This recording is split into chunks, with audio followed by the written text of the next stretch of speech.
Hello everyone, welcome to my YouTube channel Prerna Jain.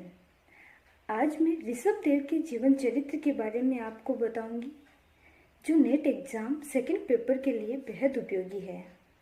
आप मेरे video देखते रहिए और उन्हें लाइक करते रहिए। आज अपन बात करते हैं कि भगवान ऋषभ देव कौन थे। भगवान ऋषभ देव पहले तीर्थंकर थे। जैन धर्म के इतिहास में जो 24 तीर्थंकरों का वर्णन मिलता है, उनमें से जो पहले तीर्थंकर थे वे भगवान ऋषभ देव ही थे। अब बात करते हैं कि तीर्थंकर कहते किसे हैं। तीर्थंकर कौन कहे जाते हैं। तीर्थंकर एक पारिभाषिक शब्द है। क्या है दोस्तों ये एक पारिभाषिक शब्द है। नमस्कार महामंत्र के पहले पद में प्रयुक्त अरहत ही तीर्थंकर कहलाते हैं। जैनों का जो सबसे बड़ा महामंत्र नमस्कार महामंत्र है, नमो अरहंताणम नमो सिद्धाणम, ऐसे करके जिसमें 5 पद है, उसमें जो प्रथम पद है उसमें जो अरहत शब्द प्रयुक्त हुआ है वह अरहत शब्द ही तीर्थंकर कहलाते हैं। तीर्थम करोति इति तीर्थंकर है, अर्थात जो तीर्थ की स्थापना करते हैं, जो चतुर्विध तीर्थ की स्थापना करते हैं, वे तीर्थंकर कहलाते हैं। तीर्थंकर कौन कहलाते हैं दोस्तों? कि जो चतुर्विध तीर्थ की स्थापना करते हैं उन्हें तीर्थंकर कहा जाता है। अब बात करते हैं कि वे कौन से 4 तीर्थ हैं जिनकी स्थापना करके तीर्थंकर बनते हैं। वे 4 तीर्थ हैं साधु, साध्वी, श्रावक और श्राविका। कौन सा है? पहला है साधु, दूसरा है साध्वी, तीसरा है श्रावक और चौथा है श्राविका। इस चतुर्विध धर्म संघ की स्थापना का श्रेय जिसे प्राप्त होता है वे तीर्थंकर कहलाते हैं। तीर्थ शब्द का अर्थ क्या है? तीर्थ शब्द का अर्थ है घाट। दोस्तों, अब अपन बात करते हैं कि भगवान ऋषभ देव का जीवन चरित्र किस प्रकार था। भगवान ऋषभ देव का जन्म यौगिक संस्कृति के अंत में हुआ था। ये बात नोट करने की है दोस्तों कि भगवान ऋषभ देव का जन्म कब हुआ था। भगवान ऋषभ देव का जन्म यौगिक संस्कृति के अंत में हुआ था, जब यौगिक व्यवस्था छिन्न भिन्न हो रही थी, यानी कि जब यह व्यवस्था पूरी गड़बड़ा रही थी, नित नई उलझनें बढ़ती जा रही थी। उस समय काफ़ी ऐसे सिचुएशन सामने आ रही थी कि उसका दायित्वपूर्ण निर्वहन नाभि कुलकर भी नहीं कर पा रहे थे। उस समय भगवान ऋषभ देव का जन्म हुआ था। ऋषभ देव के पिता कौन थे?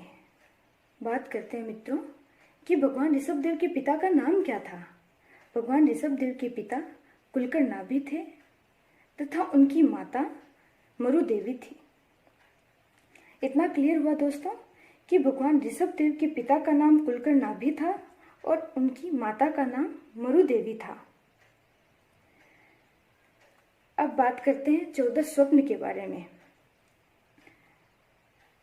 जब बालक माता मरु देवी की कुक्षी में आया तब माता ने 14 स्वप्न देखे थे। 14 स्वप्न कौन कौन से थे उनका भी मैंने वर्णन किया है। 14 स्वप्न में पहला स्वप्न था वृषभ का, दूसरा हाथी का, तीसरा स्वप्न सिंह का, चौथा लक्ष्मी का, 5वां पुष्पमाला, 6ठा सूर्य, 7वां स्वप्न था चंद्रमा का, 8वां महेंद्र ध्वज, 9वां कुंभ, 10वां पद्म सरोवर, 11वां क्षीर समुद्र, 12वां स्वप्न था देव विमान, 13वां था रत्न राशि, 14वां था निर्धूम अग्नि। 14 स्वप्न का मैंने पूरा वर्णन यहाँ पे किया है कि कौन कौन से 14 स्वप्न देखे थे। ये 14 स्वप्न श्वेतांबर परंपरा स्वीकार करती है। दिगंबर परंपरा के अनुसार 14 स्वप्न तो ये थे ही, वे 2 और स्वप्न स्वीकार करती है। वे कौन कौन से थे दोस्तों, वो भी मैं आपको बता देती हूँ। उनमें पहला है मत्स्य युगल का और दूसरा है सिंहासन का। इन 14 के अतिरिक्त ये 2 और स्वप्न दिगंबर परंपरा स्वीकार करती है। ये बात नोट करने की है कि श्वेतांबर परंपरा कितने स्वप्न स्वीकार करती है। श्वेतांबर परंपरा 14 स्वप्न स्वीकार करती है, दिगंबर परंपरा 16 स्वप्न स्वीकार करती है। अब आगे बात करते हैं अपन कि ऋषभ देव का जन्म किस दिन हुआ था। दोस्तों, भगवान ऋषभ देव का जन्म चैत्र कृष्ण अष्टमी की मध्य रात्रि में हुआ था। कब हुआ था? चैत्र कृष्ण अष्टमी की मध्य रात्रि में हुआ था। अब देखते हैं कि और धर्म या और परंपराएं क्या मानती है। वैदिक परंपरा में भी ऋषभ देव का विष्णु के 24 अवतारों में से एक के रूप में संस्तवन किया जाता है। भागवत में भी अरहन राजा के रूप में इनका विस्तृत वर्णन है। कहने का मतलब यह है कि दोस्तों, भगवान ऋषभ देव के अस्तित्व के बारे में कई ग्रंथों में, कई दर्शनों में और कई परंपराओं में इनके अस्तित्व के बारे में वर्णन मिल ही जाता है। अब आगे देखते हैं जन्मोत्सव, जो आजकल अपन बर्थडे सेलिब्रेट करते हैं, उसकी परंपरा कहाँ से शुरू हुई थी। इस अवसर्पणी काल में सबसे पहले जन्मोत्सव भगवान ऋषभ देव का ही मनाया गया था। अवसर्पणी काल 2 कालमान किए गए हैं। कालचक्र के 2 कालमान हैं, उनमें एक है अवसर्पणी, एक उत्सर्पणी, जिनका मैं आगे वीडियो बना के पूरा आपको वर्णन करूंगी मित्रों। अभी जो वर्तमान में जो अभी समय चल रहा है वह अवसर्पणी काल का चल रहा है। इस अवसर्पणी काल में सबसे पहले जिनका जन्मोत्सव मनाया गया था वो भगवान ऋषभ देव का ही मनाया गया था। ये जो बर्थडे मनाने की परंपरा जहाँ से शुरू हुई थी वो सबसे पहले भगवान ऋषभ देव से ही शुरुआत हुई थी। जन्मोत्सव मनाने की विधि यहीं से प्रारंभ मानी जाती है। अब बात करते हैं नामकरण विधि की। नामकरण विधि के अंदर श्वेतांबर परंपरा यह स्वीकार करती है कि माता ने जो पहला स्वप्न वृषभ का देखा तथा बच्चे के उरु प्रदेश में जो वृषभ का चिन्ह था, उसके अनुसार नाभि कौन थे? भगवान ऋषभ देव के पिता ने उनका नाम वृषभ रखने की सलाह दी थी। अन्य कई ग्रंथ भी इनके नामों का उल्लेख अपने में समाहित करके रखे हैं। उनमें महापुराण के अनुसार माना गया है कि 11वें दिन जब इंद्र भगवान स्वयं नामकरण करने की विधि बताने लोगों के समक्ष उपस्थित हुए थे, तो इंद्र ने लोगों से कहा कि यह बालक आगे चलकर धर्म रूपी अमृत की वर्षा करेगा।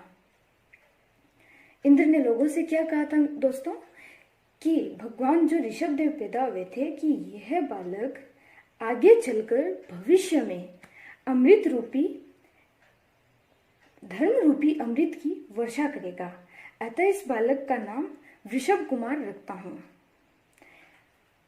वैदिक ग्रंथ में भी भगवान ऋषभ के अनेक सुंदर नाम, उनके सुंदर सुदृढ़ शरीर को देख के, उनका तेजस्वी ललाट देख के उनका नाम ऋषभ रखा गया है। जैन इतिहासविद भी आद्य प्रवर्तक के रूप में इनको मानने की वजह से आदिनाथ के नाम से इनका नाम उल्लेख करते हैं। अनेक ग्रंथों में इनके नाम का उल्लेख अपन को कहीं न कहीं मिल जाता है। अब बात करते हैं कल्पसूत्र की टीका का। कल्पसूत्र की टीका में भी भगवान ऋषभ के 5 गुण निष्पन्न नाम बतलाए गए हैं। दोस्तों, बात नोट करने की है कि कल्पसूत्र की टीका में भगवान ऋषभ देव के कितने नाम बताए गए हैं। तो भगवान ऋषभ देव के 5 नाम बताए गए हैं। उनमें पहला नाम है ऋषभ का, जो मैंने आपको अभी पहले वर्णन किया कि वृषभ नाम क्यों रखा गया। दूसरा उनका नाम आता है प्रथम राजा का। जैसे पहले मैंने वर्णन किया कि इस अवसर्पणी काल में सबसे पहले जन्मोत्सव भगवान ऋषभ देव का मनाया गया था, उसी हिसाब से भगवान ऋषभ देव इस अवसर्पणी काल के प्रथम राजा के पद पर सुशोभित हुए थे, इसीलिए उनका दूसरा नाम प्रथम राजा रखा गया है। अब उनके तीसरे नाम की चर्चा करते हैं। तीसरा नाम है प्रथम भिक्षाचर। प्रथम भिक्षाचर इनका नाम इसीलिए रखा गया, जब इन्होंने गृहस्थ त्याग करके संन्यास धारण किया था, उस समय लोग भिक्षा की विधि से अवगत नहीं थे, तो सबसे पहले भिक्षा की विधि का जिन्होंने प्रचलन किया, जिन्होंने लोगों को भिक्षा की विधि के बारे में ज्ञान दिया, वे पहले तीर्थंकर भगवान ऋषभ देव थे। इसीलिए उनका तीसरा नाम जो प्रथम भिक्षाचर्य है वो उस बात को ध्यान में रखते हुए रखा गया है। चौथा उनका नाम आता है प्रथम जिन। जिन उन्हें कहते हैं जो राग द्वेष आदि कर्मों का क्षय कर वीतराग अवस्था को धारण कर लेते हैं, वे जिन कहलाते हैं। इस अवसर्पिणी काल में भगवान ऋषभ भी ऐसे थे जिन्होंने अपने संपूर्ण राग द्वेष आदि कर्मों का क्षय करके जिन रूप धारण किया था। इसीलिए ये वीतराग अवस्था में चले गए थे। इसीलिए इनका चौथा नाम प्रथम जिन भी रखा गया है। अब बात करते हैं दोस्तों कि इनका पांचवा नाम प्रथम तीर्थंकर क्यों रखा गया।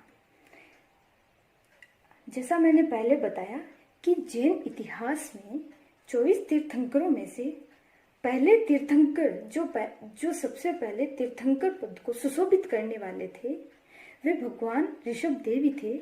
इसीलिए इनका पांचवा नाम प्रथम तीर्थंकर रखा गया।